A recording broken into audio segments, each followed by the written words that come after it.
Under 700 રૂપીઝમાં Surat two Dwarka Porbandar મારી સાથે ચાલો લઈ જાઓ તમને. મારી ટ્રીપની શરૂઆત અહીંયાથી થાય છે. સુરત કેમથી ડાયરેક્ટ પોરબંદરની ટિકિટ બુક કરી લેવાની. 220 રૂપિયાની ટિકિટ આવશે. ત્યાંથી અમદાવાદ ચાલ્યું જવાનું. અમદાવાદથી આપણે બીજા રેલવે સ્ટેશન ચાંદોડિયા સ્ટેશનથી આપણે બીજે ટ્રેન પકડશું. અહીંયા માટે આપણે રેપિડો બુક કરી 100 રૂપીઝમાં રેપિડો બુક થઈ જશે. અહીંયા તમને જોવા મળશે અમદાવાદમાં બહુ બધા બ્રિજ આવેલા છે અને તાપી રિવરફ્રન્ટ અહીંયાથી બહુ મસ્ત દેખાય છે. ધીમે અમારા રેપિડોવાળા ભાઈ મને સુરત સ્ટેશન પરથી લઈને ચાંદોડિયા સ્ટેશન પર લઈ જાય છે. 11 કિલોમીટર રસ્તો એ મને 45 મિનિટ્સમાં કવર કરી આપે છે, પણ મેં ત્યાં પહોંચી નહીં શક્યો. ત્યાંથી મારે રાજકોટ માટે ટ્રેનમાં જવું પડે છે.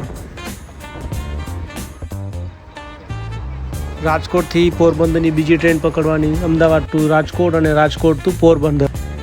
અહીંયા મેં રાણાવાવ ઉતરી જાઉં છું. રાણાવાવથી મેં પોરબંદર માટે રિક્ષા લેવું છું અને રિક્ષા મને 17 કિલોમીટરમાં પહોંચાડે છે.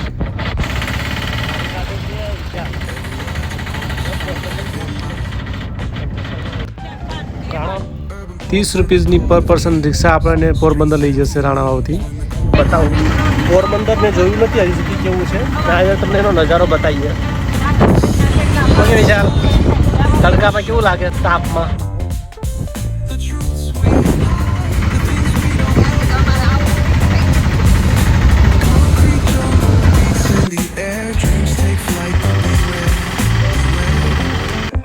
પોરબંદર આવ્યા પછી આ સર્કલથી પહેલો ને બીજો ને ત્રીજા રસ્તેથી જવાનું છે આપણે.